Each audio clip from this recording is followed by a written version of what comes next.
Bonjour à tous, bienvenue sur New York Giants FR pour le dernier podcast de 2020. Les Giants se sont inclinés sur le score de 27-13 chez les Ravens de Baltimore. On a, on ne sait pas vraiment comment, mais par miracle, un match finalement décisif à jouer puisque, alors on n'est pas complètement maître de notre destin, mais une victoire pourrait éventuellement nous amener en play-off.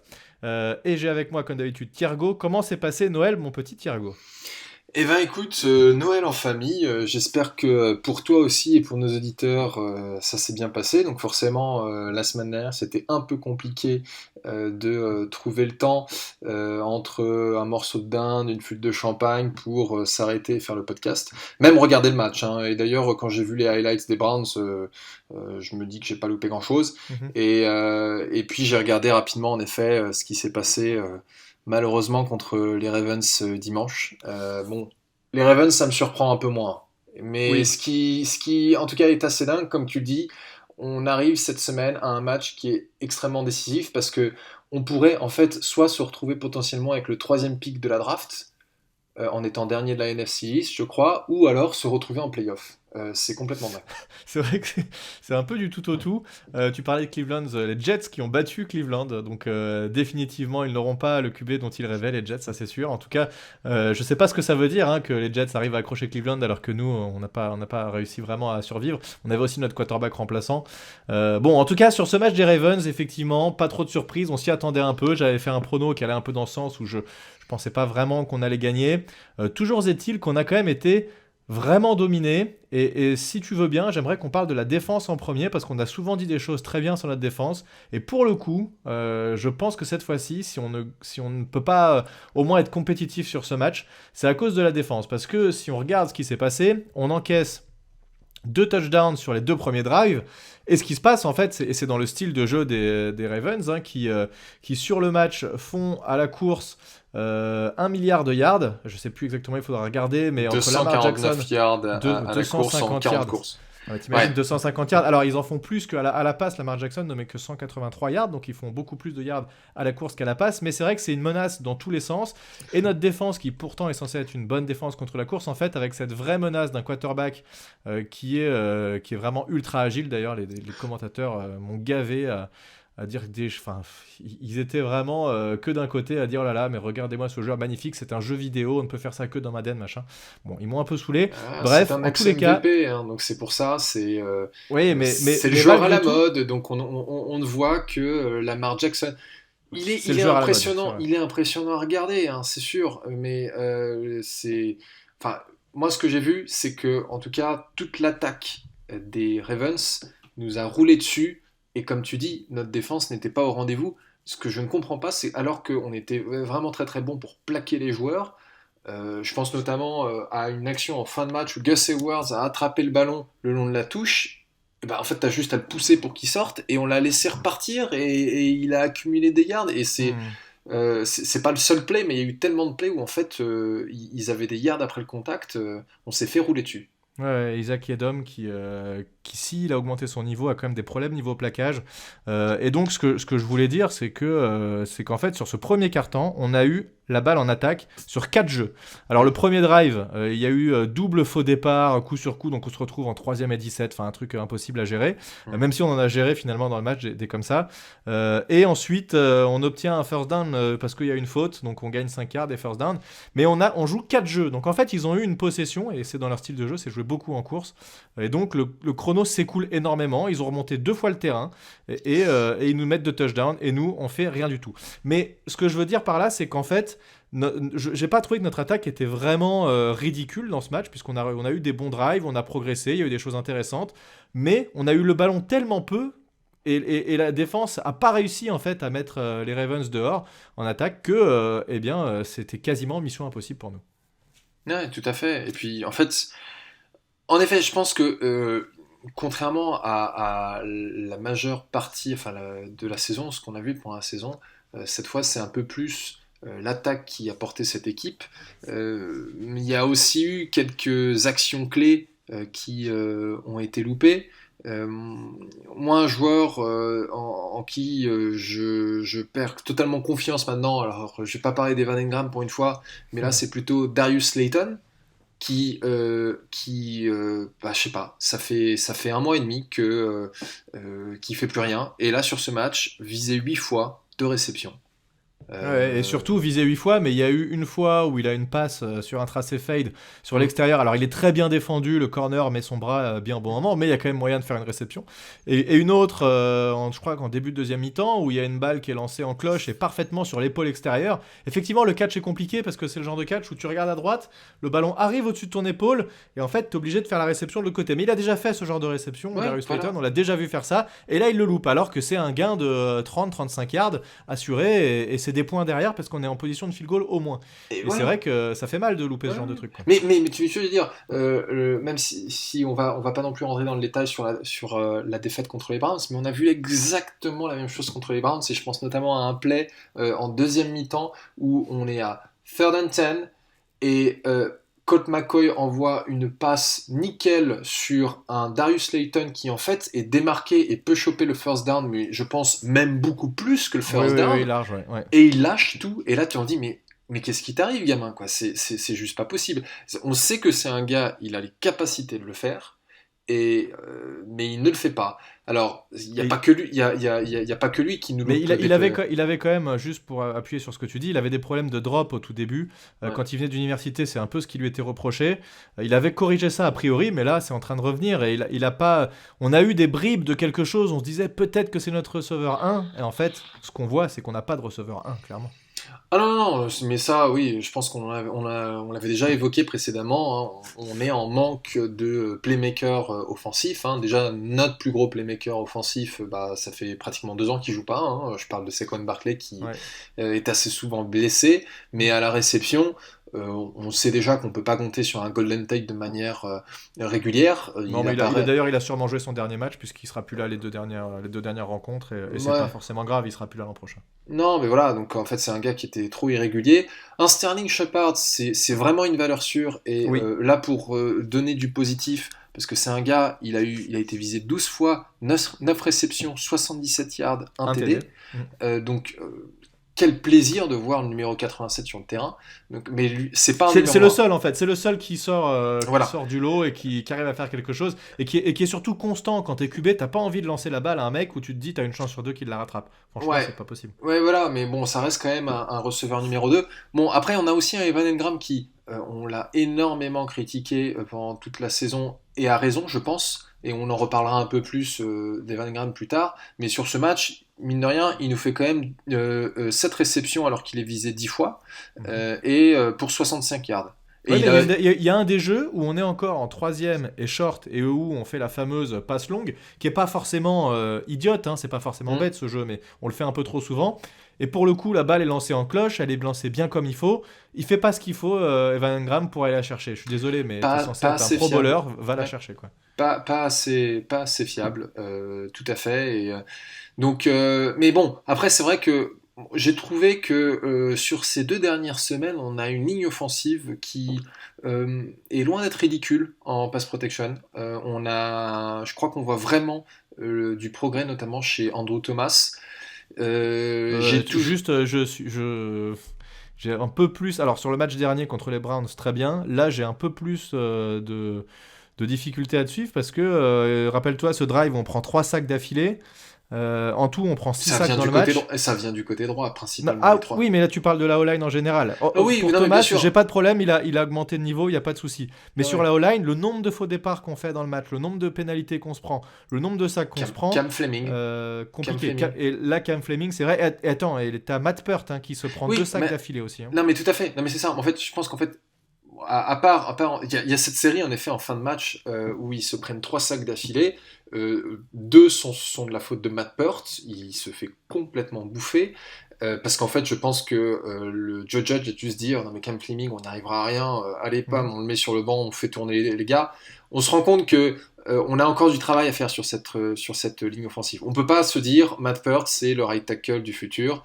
Euh, on va pas déjà parler l'année prochaine puisque la saison n'est pas terminée, mais peut-être que avec le retour de Nate Solder côté droit, pourquoi pas, tu vois. Ouais, moi Je ça mets me fait du plus temps chier qu'autre chose. je mets du temps à admettre que Ned Solder côté droit, pourquoi ce serait envisageable, mais Oui, pourquoi mais pas. Ned Solder, il a quel âge? Il a 52 ans, c'est pas une solution d'avenir. Est-ce que t'as vraiment envie de le faire jouer? Moi non, hein. Franchement, un mec, en plus, il va nous coûter 17 Mais de toute millions. Bah, façon, je sais pas ce qu'on va en foutre. Ned Solder, tu ne le coupes pas l'année prochaine, ça te coûtera trop cher de le couper. Ça c'est vraiment une galère, hein, pour Donc le coup. autant le faire jouer. Mais ce que je veux dire, c'est que par rapport à un Cam Fleming ou un Matt Peart, je préfère encore un Ned Solder.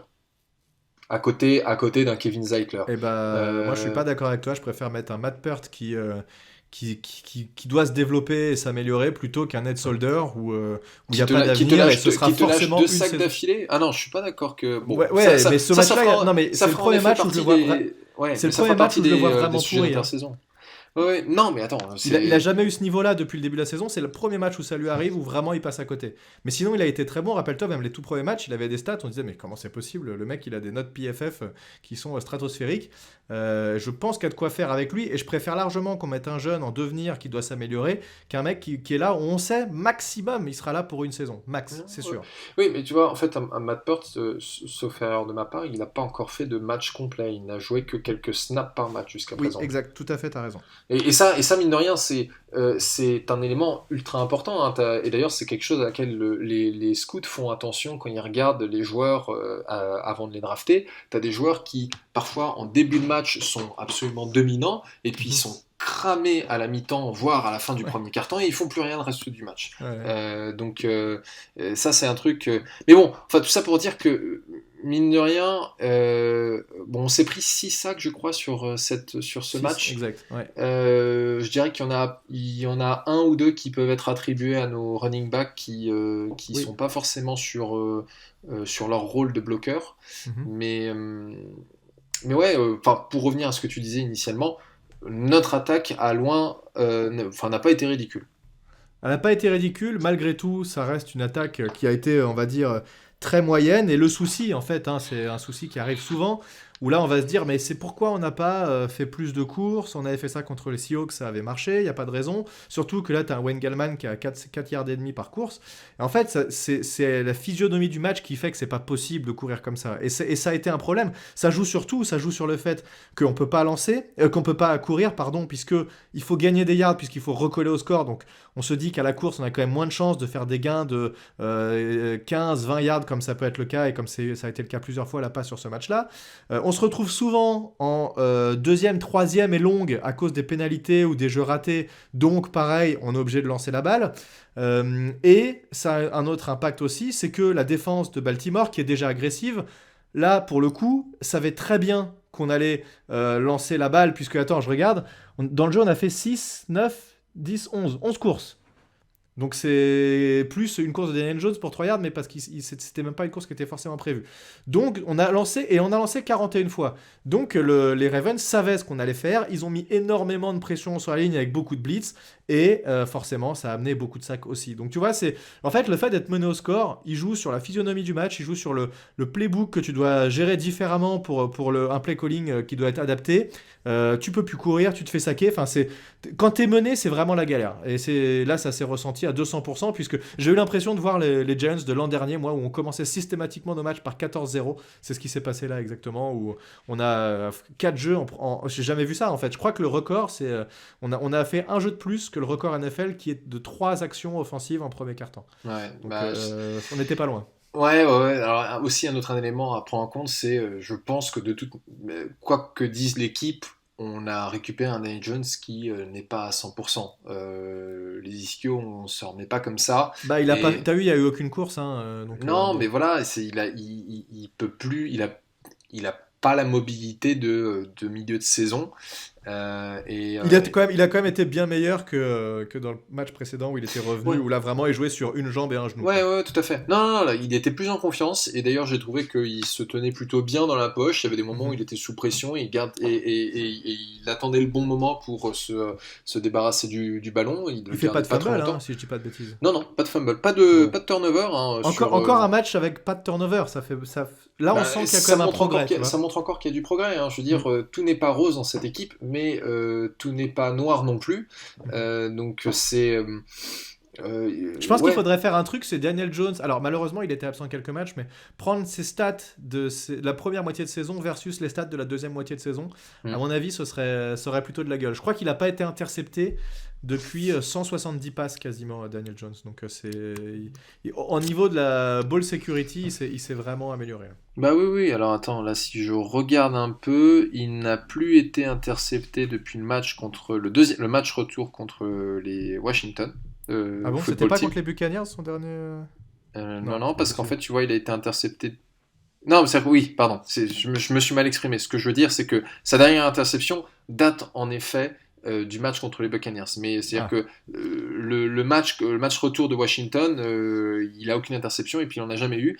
Et puis Hmm. après, niveau fumble, il en a fait un contre les Cardinals. Et avant Mhm. ça, ça remontait. Fumble lost, hein, j'entends. Et avant ça, ça Ouais, et remontait en plus, je à crois que Philly. c'est. Ah oui, bah tu sais, c'est le fumble qui est remonté pour un TD et, au tout début du match et Mm, où il se fait atomiser dans son blind side où il voit tout absolument à fait. rien et où c'est impossible de faire quoi que ce soit pour le coup.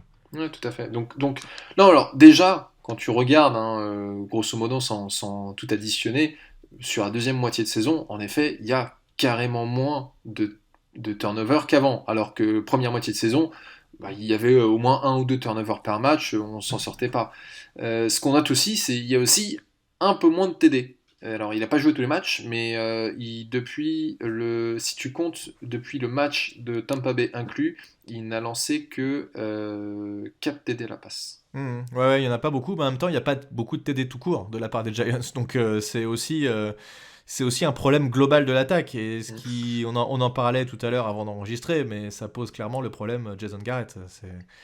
Il y a Ouais, mais tu quelque vois, chose global de l'équipe. c'est ce que je voulais te dire, mais en effet, autant le dire quand le micro, enfin quand on est en train d'être enregistré, pour pas que ce soit spoilé, pour moi, ce n'est pas, c'est trop simpliste de dire que c'est le problème Jason Garrett.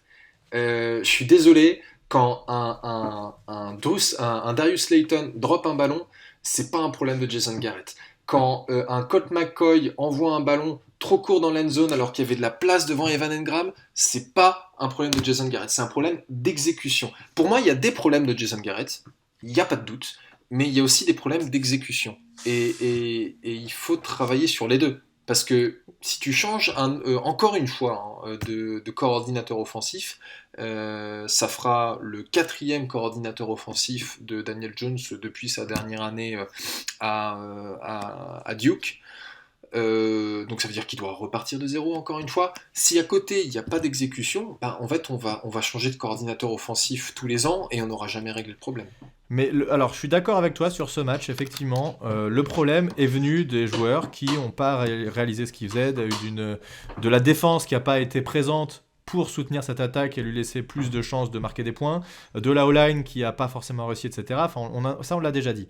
Maintenant, globalement, sur l'ensemble de la saison, j'ai trouvé quand même que le play calling de Garrett avait été assez mauvais, euh, trop conservateur, pas assez de passes longues, ce qui n'a pas été le cas sur le match des Ravens, où on a lancé plus de passes longues, on a tenté plus de choses, et il y avait moyen que ça passe d'ailleurs, mais les joueurs n'ont pas fait ce qu'il fallait.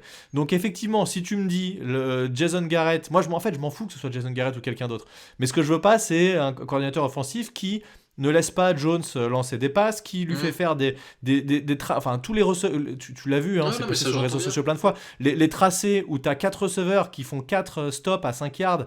Enfin, en NFL, ça marche pas. Ça marche en flag football, très bien, il n'y a pas de problème. Mais en NFL, c'est pas possible. Il faut que tu aies une solution longue, il faut que tu aies une soupape de sécurité, etc. Et en fait, on l'a bien vu sur ce match, il y a eu plus de tracés longs.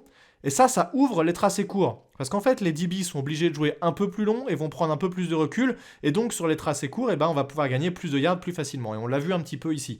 Maintenant, quand tu lances que des tracés, soit tu cours, soit tu lances des tracés à 5 yards, bah, tous les joueurs se rapprochent de la ligne et ça devient un truc un peu compact et c'est très compliqué de réussir ses passes. Donc, si on me dit Jason Garrett revient, mais avec un playbook plus ouvert et on laisse plus de possibilités à Daniel Jones de s'exprimer et on fait plus de. Enfin, on entre 2-3 trick plays un peu sympas, etc. Et un truc un peu plus diversifié. Moi, je m'en fous, il n'y a pas de problème. Ça peut être Jason Garrett ou ma grand-mère, ça me dérange pas. Mais ce Elle que en je fait veux des pas, c'est choses, ta quoi. grand-mère, hein, parce que tu Ma la cites, grand-mère a un peu tu la des cites choses quand même assez souvent dans ce podcast, je tiens en à le dire. déambulateur. Je l'ai vu à Noël, c'est pour ça je pensais. Mais voilà, il y a quand même un problème global de cette attaque qui. Alors, j'ai pas les scores des derniers matchs, mais ça fait combien de temps qu'on n'a pas mis 20 points? Genre, ça fait beaucoup de temps, beaucoup trop de temps. On a mis 6 points, 6 points, 3 points, 13 points. Enfin, il y a quand même. Alors, effectivement, on peut pas enlever, comme tu disais, le fait qu'il y a un problème de personnel. On manque déjà, le fait que Saquon Barkley soit blessé, ça joue beaucoup, c'est sûr. Il y a plein de fois où j'ai vu des trous ouverts pour les running backs où je me suis dit, là, si c'était Saquon Barkley, c'était du 50 yards direct, ça aurait été violent. Et Wayne Gallman qui se fait plaquer à peu de choses près, hein, c'est pas loin de passer, mais il a quand même pas le talent de Saquon Barkley. Et derrière, niveau receveur, à part Sterling Shepard, c'est le néant absolu. Donc c'est sûr qu'il va falloir faire quelque chose. Petite étincelle, Dante Pettis sur ce match qui a fait 2 belles réceptions. C'est trop tôt pour dire quoi que ce soit, mais on sait jamais.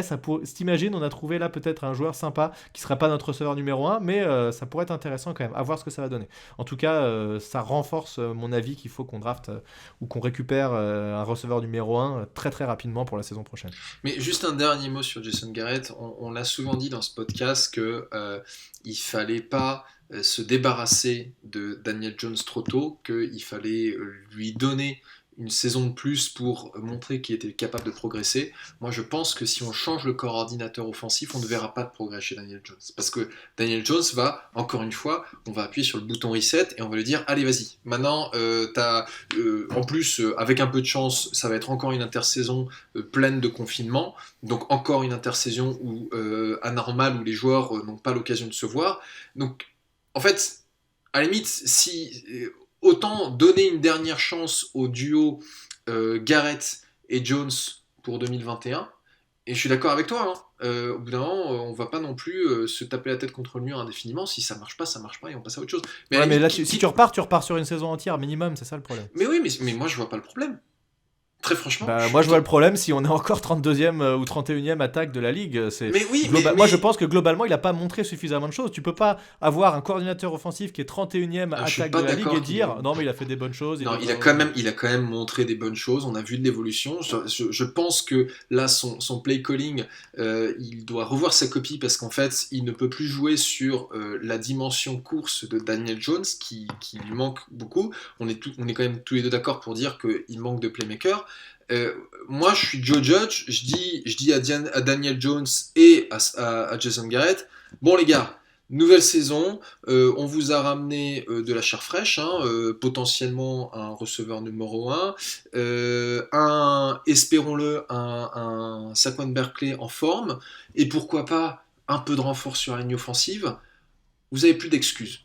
Vous ne pouvez plus vous cacher derrière quelqu'un d'autre pour dire « Ah, mais c'est la faute d'un tel et un tel ». Maintenant, Jones, il faut que tu arrêtes de faire des turnovers. Maintenant, Garrett, il faut que tu nous montres ton génie offensif que tu avais à Dallas. Tu l'as déjà fait une fois avec Tony Romo. Montre-nous que tu es capable de le faire. Et puis si après 6 matchs on se rend compte que ça n'évolue pas, soit Judge se dit bon allez, cette saison c'est foutu offensivement, on vire Garrett et on met un OC intérimaire et on verra ensuite. Soit on va jusqu'à la fin de la saison, et à la fin de la saison 2021, alors ça veut dire oui, je comprends bien, il faut patienter encore 16 matchs, mais à la fin de la saison 2021 on dira bon Jones, merci pour tout, au revoir, et Jason Garrett, voici la porte. Ouais, moi je crois que c'était cette saison-là en fait. Tu peux pas attendre encore un an. Gettleman, c'est sa 3e année. J'ai vu. Il y a quelques matchs on disait le contraire. Il y a quelques matchs, quand on était en train de gagner, on disait mais oui, il faut donner plus de temps à Gettleman, il faut donner plus de temps à Jones. Je parle pas. Non, je parle pas de virer Gettleman, là, je parle de virer Garrett, moi. Oui, mais pareil pour Garrett, on voyait du progrès, et là tout d'un coup, c'est comme si c'était un château. Mais encore une fois, on avait fait le Gettlecast et on s'était dit que alors justement, c'est ce que j'allais dire, c'est que je sais plus qui a mis ça sur Twitter, mais on a vu que les Browns et les Colts avaient premier choix et 3e choix en 2018, et que là ils sont à 10 victoires, 5 défaites, et nous on avait le 2e choix, et donc en fait ils étaient en mode reconstruction aussi comme nous, et eux sont déjà arrivés à leur stade d'être positifs et plus de victoires que de défaites. Nous on est encore en train de galérer. Moi ce que je pense, c'est que Gettleman a foiré complètement, et c'est exactement ce qu'on a vu dans le Gettlecast, c'est que tous ses premiers moves étaient mauvais, voire catastrophiques, et en fait je pense qu'il va sauver sa peau parce que ses derniers moves ont été bons, notamment sa dernière intersaison. Maintenant Garrett, il arrive dans une attaque où il y a quand même de quoi faire. Et l'an dernier, on a vu quand même des meilleures choses. On a vu un Daniel Jones qui était quand même plus inspiré, beaucoup plus de passes de touchdown. Il a eu des matchs à 300 et quelques yards, 4 passes de TD et tout. On n'a jamais vu ça cette saison. Et ses receveurs, c'est les mêmes. Et Daniel Jones, c'est le même. Donc pourquoi l'an dernier, on y arrivait et cette année, on n'y arrive pas? L'argument de dire oui, bah attends, on va te donner des pièces et puis on verra l'année prochaine, moi, je l'entends pas et on verra, hein. De toute façon, on a beau dire ce qu'on veut, c'est pas nous qui choisissons. Non, mais attends, mais je pense. Mais là, on est plus en train de voir ce qui va se passer à l'intersaison, et moi, je pense qu'il va jarter. Ça, c'est Ouais, mais tu vois, en fait, il faut aussi pas oublier que entre la saison dernière. Alors, je suis d'accord, hein, Shurmur savait mieux gérer Daniel Jones, et je pense que justement, c'est aussi pour cette raison que Shurmur a voulu Daniel Jones, parce que ça correspondait à son schéma. Hein. Garrett, il récupère un QB qu'il n'a pas choisi. Judge aussi, d'ailleurs. Mais ce que je veux dire, c'est, en dehors. Je suis d'accord que ça marchait mieux sous Shurmur, mais n'oublions pas non plus que déjà, personne ne s'attendait à ce qu'on ait 5 victoires cette saison, et on l'a dit en début de podcast, on est quand même potentiellement en playoff. Hein, oui, mais ça, c'est pas grâce à l'attaque. C'est principalement grâce à la défense, je suis bien d'accord, mais l'attaque a quand même eu quelques moments de brillance. Mais n'oublions pas non plus qu'on a eu quand même quelques victoires volées en début de saison par des décisions arbitrales. Je pense à ce holding contre les Cowboys qui permet en fait aux rouquins là, de remonter de terrain et de l'emporter.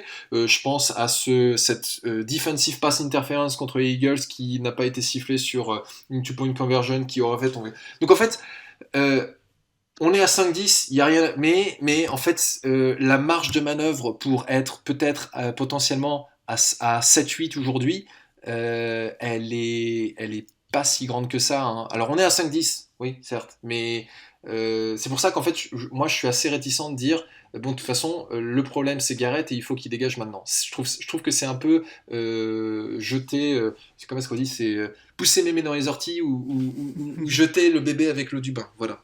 D'accord. Bon, bah écoute, on verra ce que va décider notre propriétaire. Hein. C'est lui Ah, qui de toute aura le façon, dernier mot, oui, de je suis toute bien façon. d'accord, la balle est dans son camp.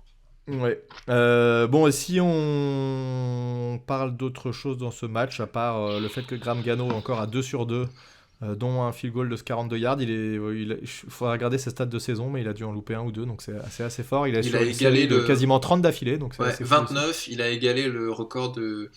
euh, Comment il s'appelait, l'autre connard, celui qui battait sa femme. Ah bah oui, bah écoute, il était très très bon, hein, Brown. Il était très très bon, Brown, mais c'était quand même une enflure qui C'est battait qui, sa c'est femme. qui? Attends, mais je me souviens pas, j'ai pas été un grand fan de nos kickers, donc je vois même plus qui c'est.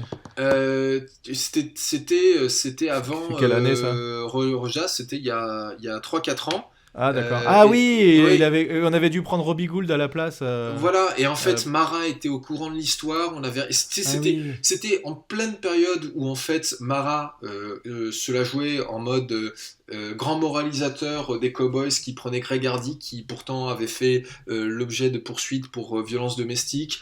Et en fait, nous, en fait, Mara était au courant que John Brown avait aussi des problèmes, mais il se dit bon, écoute, toi, tu vas prendre quelques séances chez le psy, et puis ça lui a pété à la gueule. Bien fait pour sa gueule, j'ai envie de te dire. Brown comme marin, hein, d'ailleurs, hein, ça lui a peut-être remis les idées en place. Mais pour revenir à Gano, hein, puisque c'est quand même le plus important, c'est un gros point positif de cette saison. Ouais, et globalement, nos special teams qui ont quand même baissé d'un ton. Hein. On se prend quelques returns qu'on se prenait pas en début de saison. Mm. Donc ça, c'est un petit peu dommage.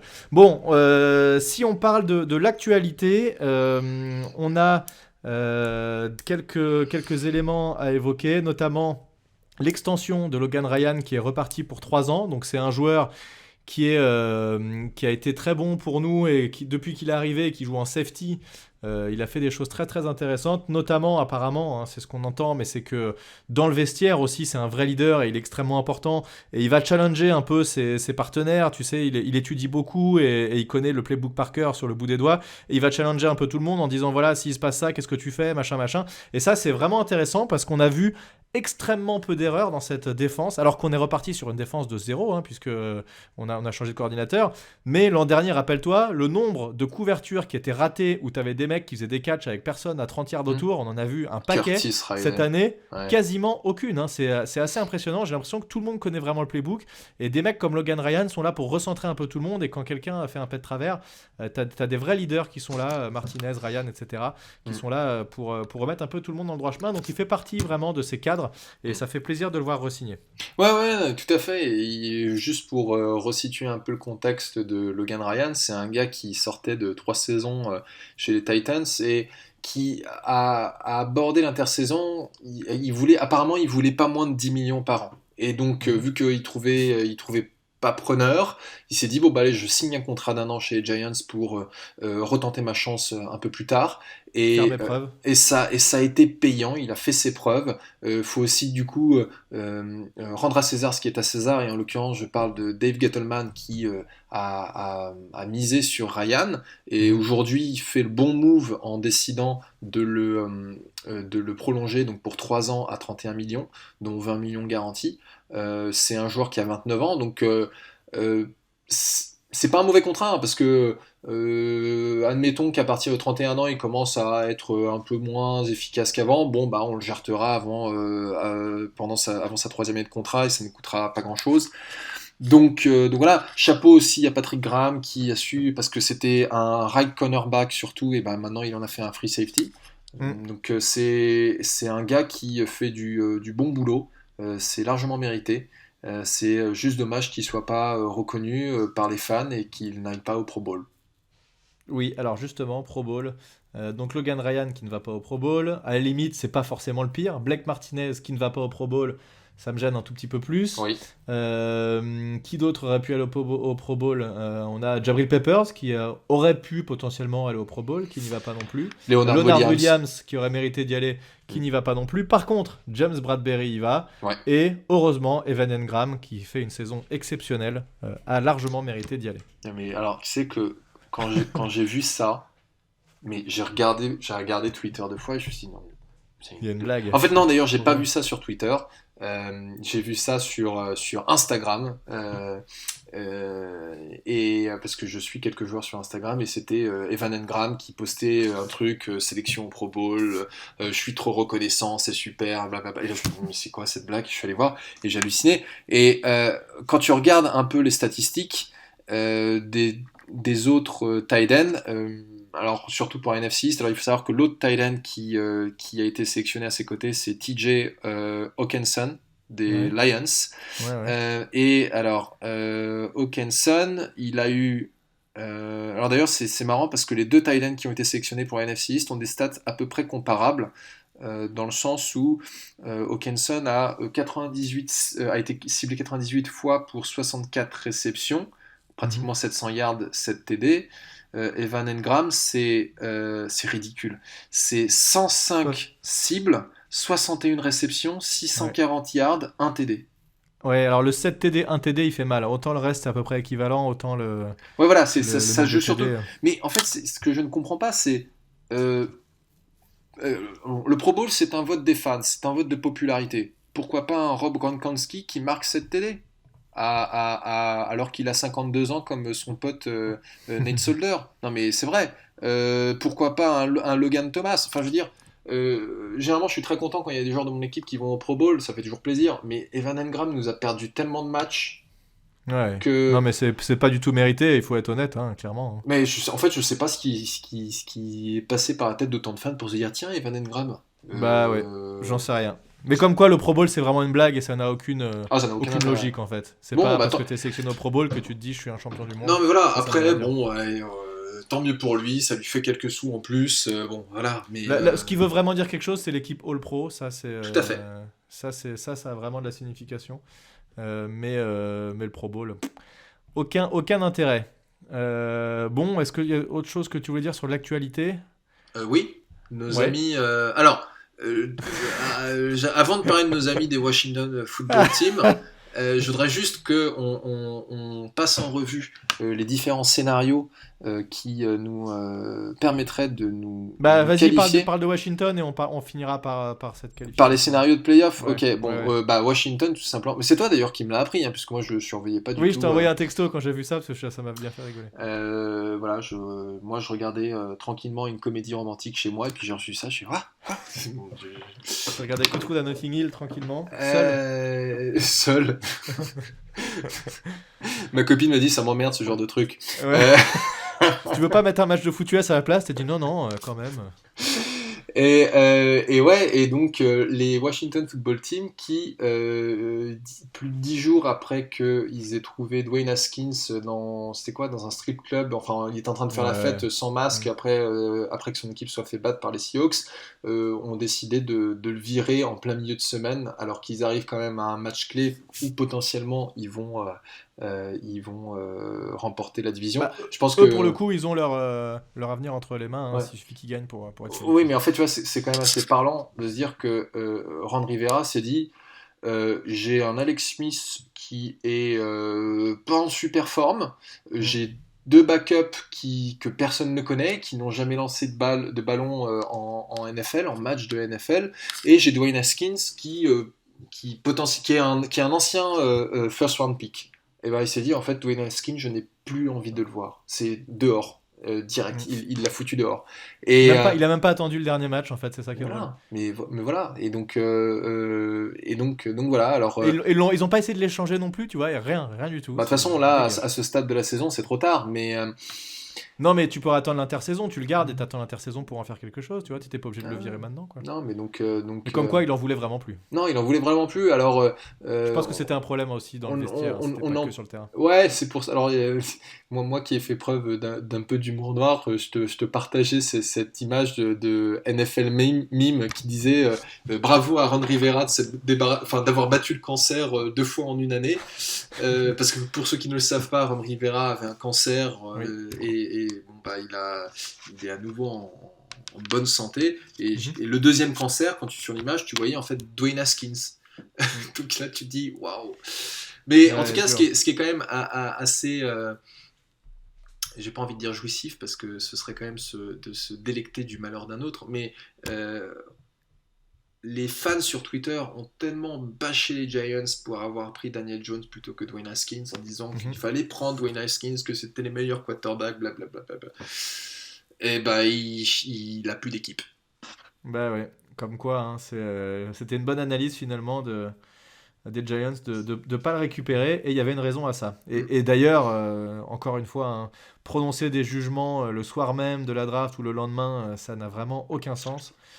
C'est impossible de dire quoi que ce soit tant qu'on n'a pas vu les joueurs sur le terrain après 2-3 saisons. Mais tu sais, Donc voilà, les choses changent. j'ai vu passer un tweet d'une beatwriter des Washington Football Team qui disait que le soir de la draft où Dwayne Haskins a été sélectionné par l'équipe qui était appelée Redskins encore à l'époque, Mm. c'était un coach qui anonymement lui a dit dans la war room j'avais envie de vomir.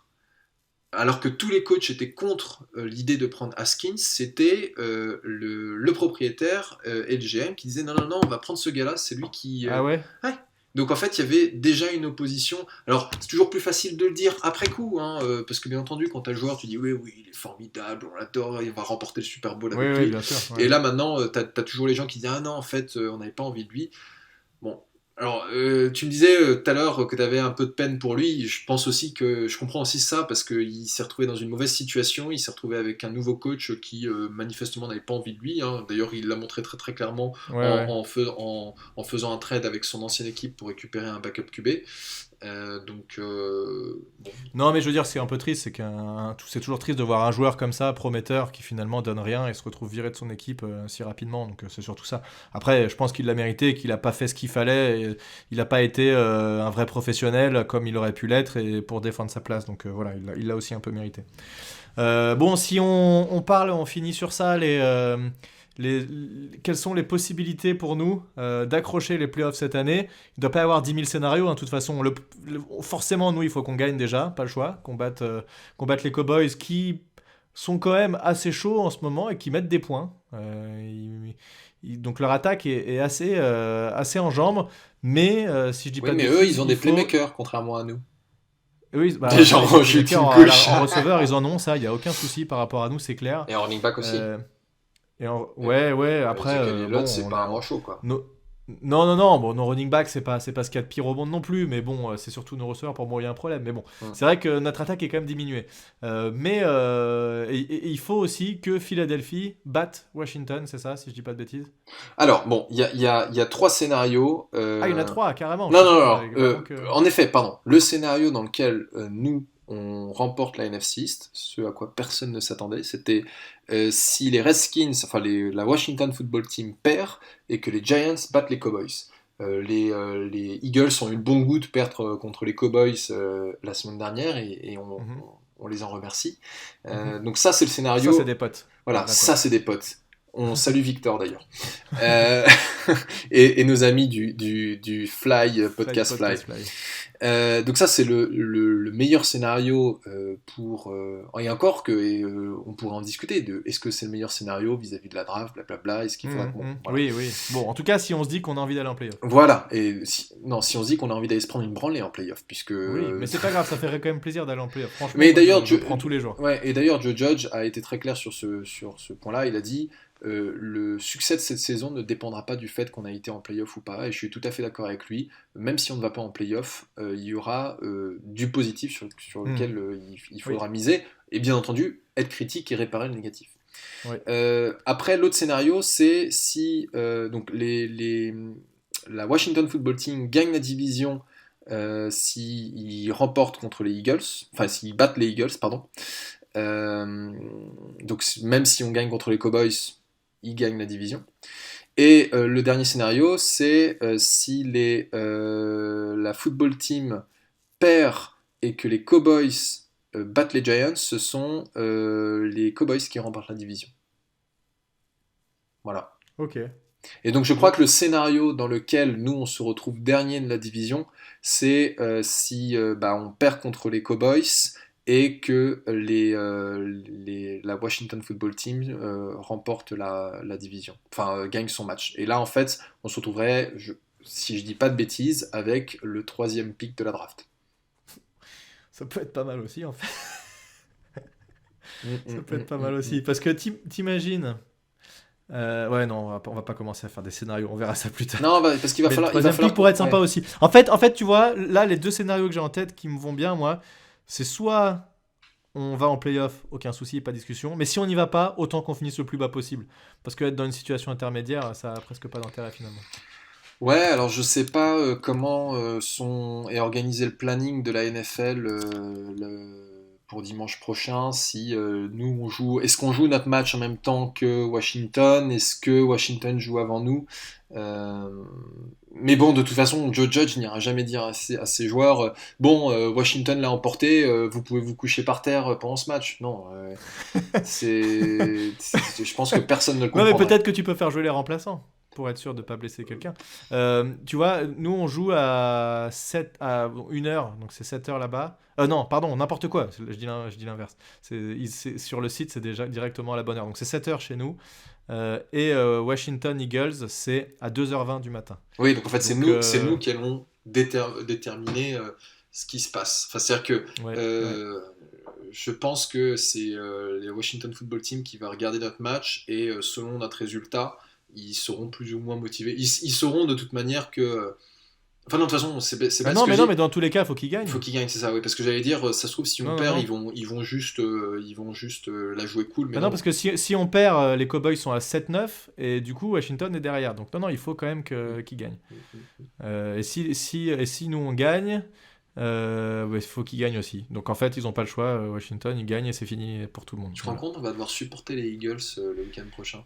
Ouais. Bon, ça arrive. C'est pas Moi, je te facile dis, d'être fan des Giants, hein. moi je les avais quand même supportés quand ils étaient allés au Super Bowl contre les Patriots. Donc, Non, moi je t'avoue que j'ai supporté les Pats. Ouais, c'est bon, j'en avais marre des Patriots. D'ailleurs, les Patriots, c'est terrible, hein. En ce moment, Ah, vous avez... Alors, c'est en train de j'ai pas couler. vu les highlights du match, mais j'ai vu la vidéo de Bill Belichick qui prend son téléphone Qui jette et qui ouais. le jette dessus. Il est bien énervé. Ah ouais, ouais, je pense que Ah, ils font une saison bien à chier. Après, c'est normal, hein, c'est fin de. Enfin, fin de t'arrives à la fin cycle. d'une génération, Oui, fin de fin de cycle. cycle, tu peux pas être bon pendant 30 ans d'affilée, c'est pas possible. Ils ont déjà été bons pendant suffisamment longtemps, c'était déjà exceptionnel de leur part de faire ça. Maintenant, voilà, ça change, c'est les Chiefs maintenant qui sont en train de prendre leur place.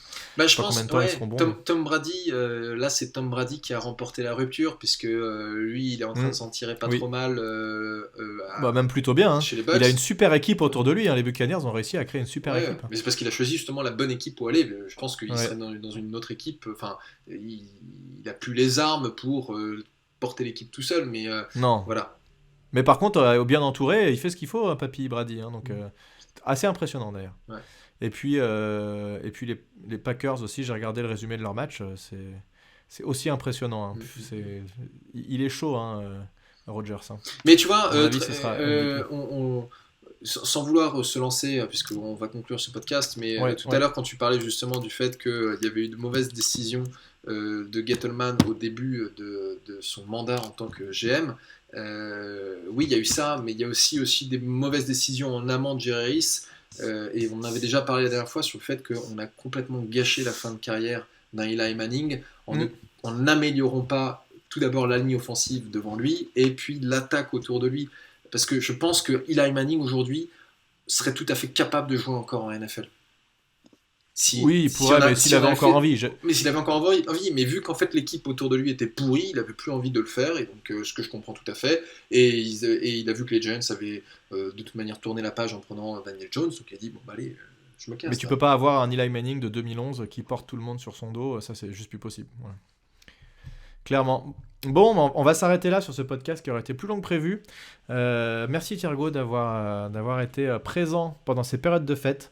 Eh ben, je t'en prie. On vous dit à la semaine prochaine, du coup avec soit une conclusion de la saison et puis on parlera peut-être des playoffs, mais ce sera sans nous, soit la preview de notre premier match de playoffs si jamais tout se passe bien et qu'on arrive à se qualifier. Voilà, on vous dit à la semaine prochaine, à plus tout le monde, ciao. Salut.